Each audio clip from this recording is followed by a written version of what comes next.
why are there recessions? We've talked about all the scaremongering around recessions and the clickbait around it and stories of times you've gone through recessions. We've gotten to the details of what you should do in a recession. But all this has me thinking, why are there recessions? Nobody asked that question. You're right. I mean, I'm seeing all of this same stuff you are, but why are there recessions? And this is absolutely fascinating. Welcome to the Live Truly Free podcast. Let's just put it in perspective, because I think if you understand how these things happen and what's going on and some of the statistics behind it, you won't be so scared. Because as we've talked about a little bit, there's strategies you can do to overcome it. So it isn't something that is supposed to freak you out. Correct. Well, so there's a natural way the world works, and recessions are a way the world works. Think of it this way, AJ. There's a way the grain of wood goes, and you have to learn it. Because if you run your hand across a board, a raw board, and you run it with the grain, that's the way it's designed to work. If you run it against the grain, you're going to get a splinter or two or four, because that's not the way it works. And so you learn there's a way things work. Do you know any like history of the recessions that you can give us? Well, yeah. And I've been curious about this for years. And I'll tell you why. So in ancient Israel, all right, so this is biblical times. There's a book in the first 5 books of the Bible called Leviticus. It's really all the laws. Now, there are economic laws. This is absolutely fascinating. And there's books written on this, so I'm not going to do this much justice. I'm just a curious person, and it's just an interest, a hobby.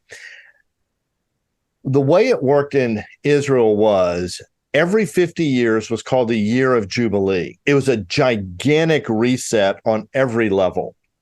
And on the year of Jubilee, so that year, the 50th year, there was no planting of crops. So it was an agricultural reset. You released all slaves, if you owned slaves, because there was slave ownership back then. They were all set free. I mean, they were completely set free. And then there was an economic reset, all debts. In fact, there were seven years before the year of Jubilee. And the 7 years were economic resets. And there's a lot more on this, but I'm just kind of doing this off the top of my head. But one of the things was all debts were forgiven. Well, think about the economics of that. I'm not going to loan you money to have, let's say it's year 1 of the 7 years. I'm not going to give you an 8-year note. I'm going to give you a 7-year note. If it's year 6, I'll loan it to you for a year. This was designed by God. The God of the Israelites designed this and gave them these laws. All right. Well, this is absolutely fascinating because, and it's always stuck with me. If we had that economic reset in America, where every 50 years all debt gets forgiven, what would be like the modern impact of that? Well, let's get into it because it happens. It already happens, and it happens uncontrolled. And that's where I'm going with this. You see, if you take 7 years plus the 8th year, so the 8th year is the reset year. So it's a new beginning. And you divide 8 into 50, you come up with 6.25 years. Okay. Do you know since 1945 through the year 2020, what the average number of how often a recession occurs in the United States? I do not. 6.2 years. If you go all the way back to 1854 and bring it up to 2020, all right, you take all those recessions, there were 34 of them. And by the way, that's including the basically 2 months or 2 quarters recession in 2020, you know, when we had the V recession, the V-shaped thing. That average is a little lower. It's 4.9 years. Okay. Now, here's the thing. It's not 10 years. It's not 2 years. It's 5 years, 6.2 years. That's pretty dang close. I And mean, we're that's talking like pretty, 160 years. those recessions, they always get played up to be these once in a lifetime catastrophic events. But if it happens every about 4 to 6 years or 5 to 6 years, whatever we want to call it, that means the average person's going to see it like 15 times in their life. Correct. Like I've seen 34 of them since 1854. No, I'm just kidding. It's a joke. Now, how long does a recession last? Do you have any idea, AJ? I know '08, so I've only lived through '08, and then I guess you could. Yeah. And I feel like that one had a pretty long recovery period. No, I didn't ask that. I said, how long does a typical recession last? So I had to guess like 2 years. Okay, so 24 months. Yeah. That's your guess. All right. Now, guys, this is a guy who has studied money. All right. If I take every recession from 1854 through 2020, the average is 17 months. Now, why does AJ think it's 24? Because of all the doom and gloom. Because all the hype. Oh, it's the worst thing ever, you know?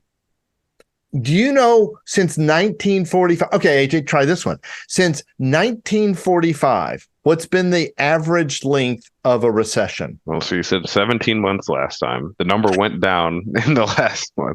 So He's desperately trying to guess this. Yeah, I'm gonna go with 15 months. I'm gonna go lower on this one. Yeah. And he's still way high. The average recession since 1945, guys, is 10 months.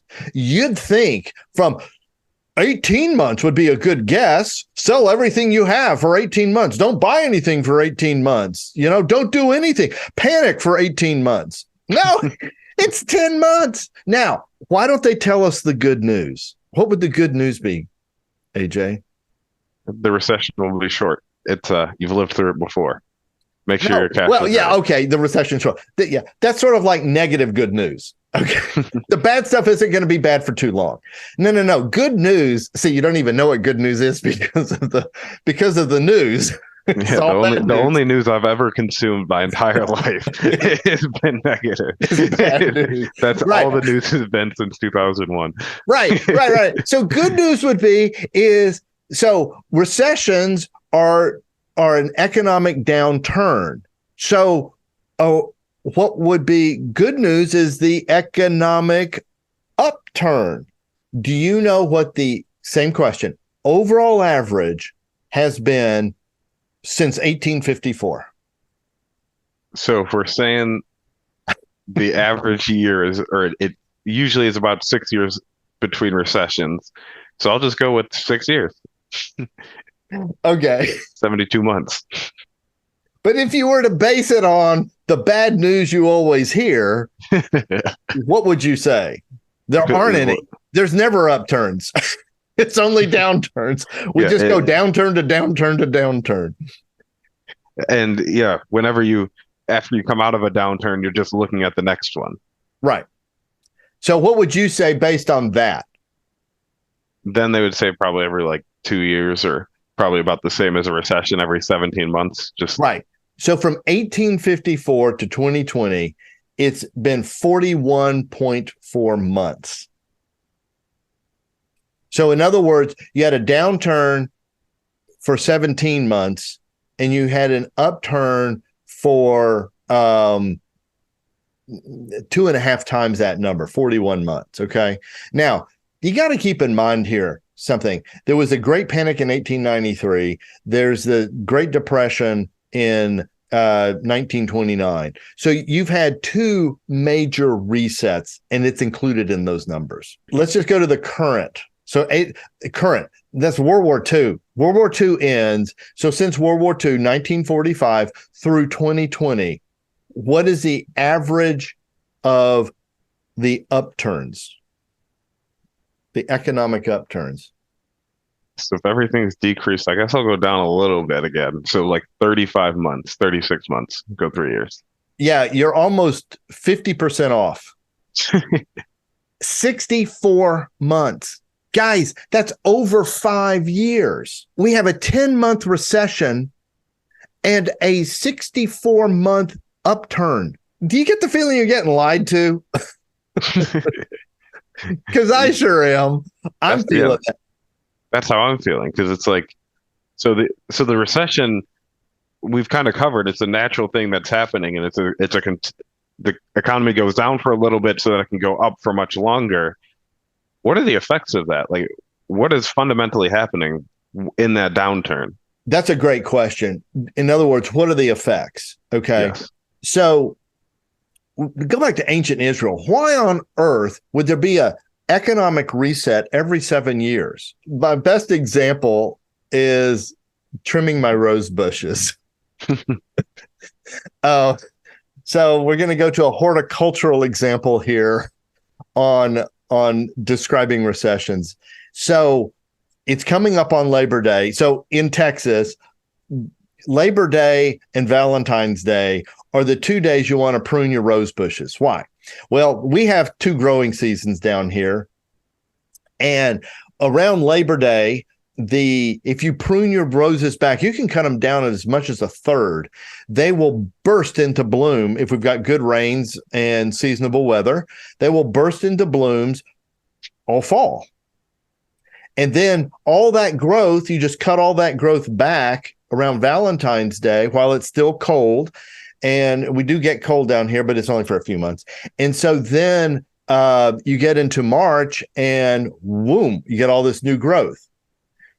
Recessions are exactly the same thing. Recessions are a pruning back. God, and what are they cutting? Cutting a lot of stuff. Go listen to last week's episode.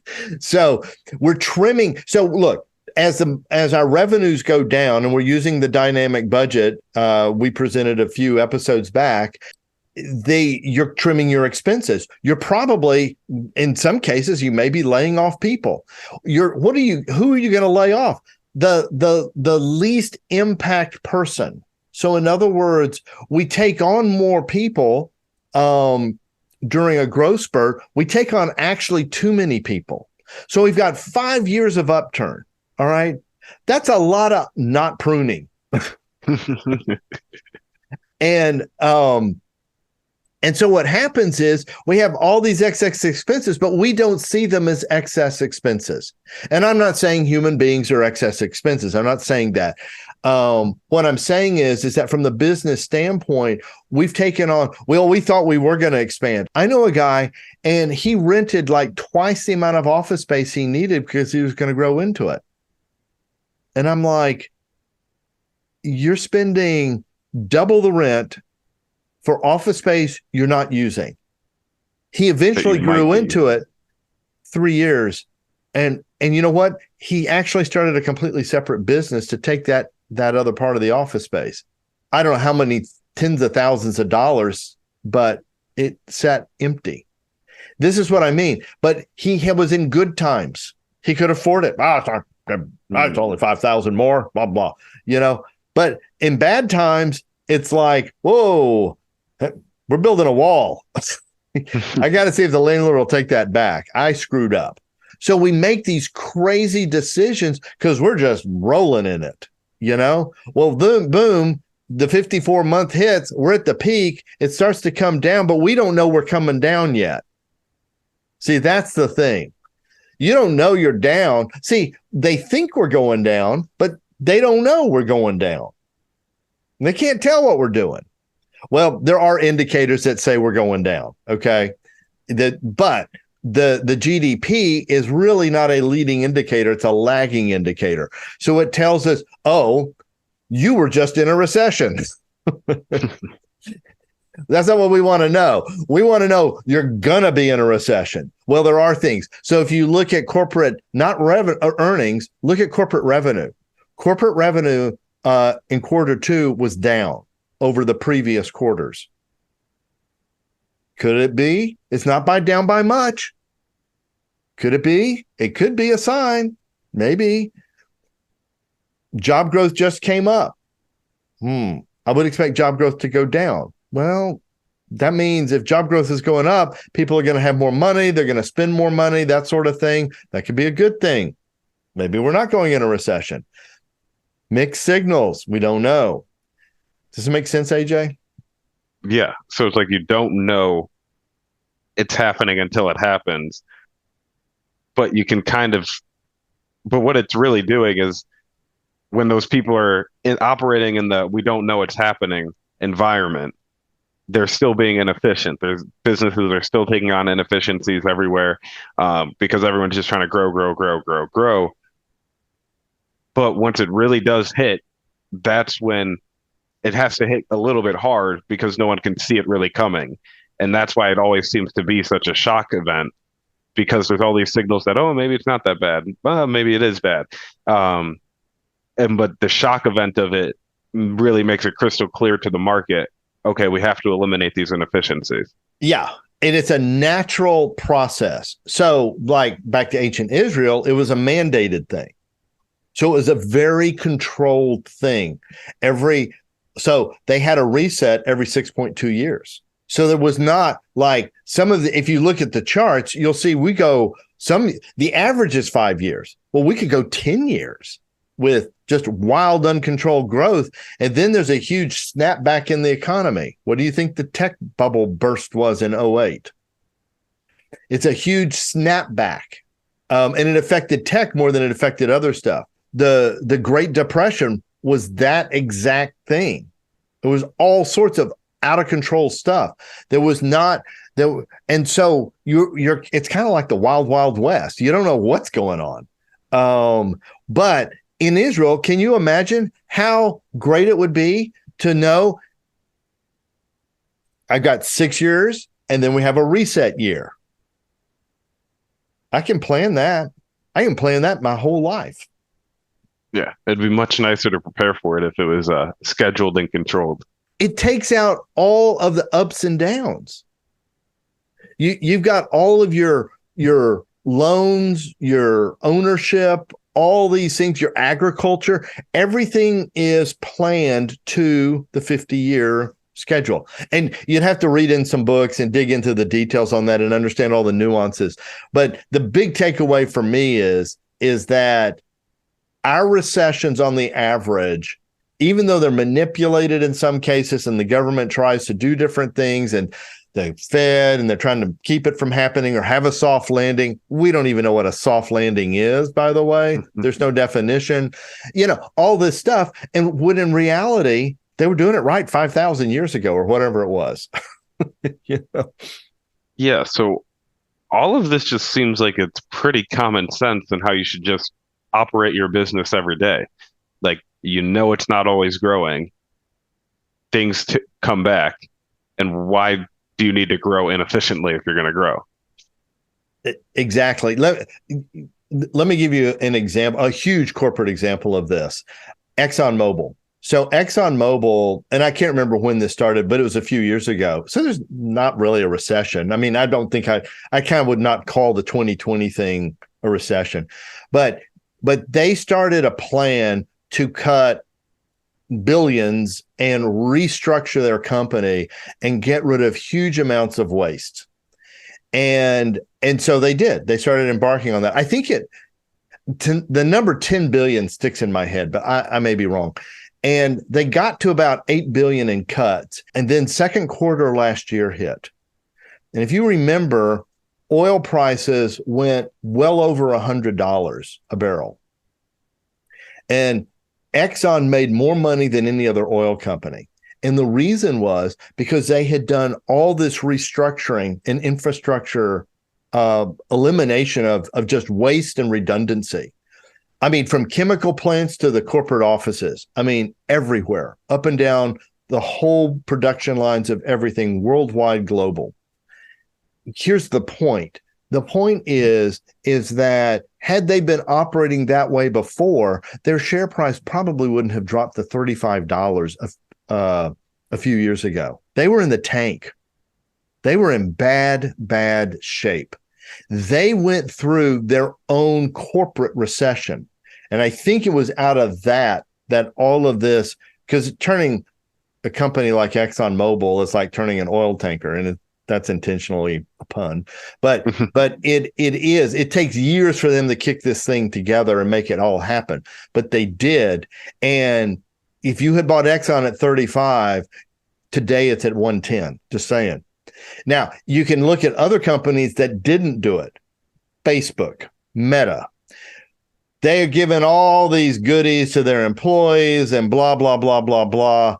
And, we have bowling alleys and we have, gourmet food. We have all these, you can get your hair cut. It just, this is the new world. It's going to be wonderful. I remember seeing a LinkedIn post by somebody a month or so ago, and I was like, what? Everyone is condolences. And I'm like, I knew who this guy was. I was like, what happened to this guy? He had gotten laid off by Meta.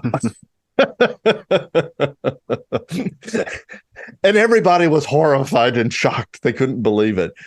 And Meta's stock plummeted. And, here's the point. You can do it naturally, like Exxon, intentionally. Well, they didn't do it naturally. They were forced to do it too. And I think that's what it takes. They had their own recession, $35. They restructure, and they're 110. Meta's doing the same thing. I guarantee you, Meta is doing the same thing. And so what these recessions do on a national scale and even global scale is a natural pruning, cutting back to cut back the excesses and bring back efficiency, bring back profitability so that you can keep operating another 64 months. So for super practical tips on how to do that, check out last week's episode. I know you're going to love it. And until next time, may you live truly free.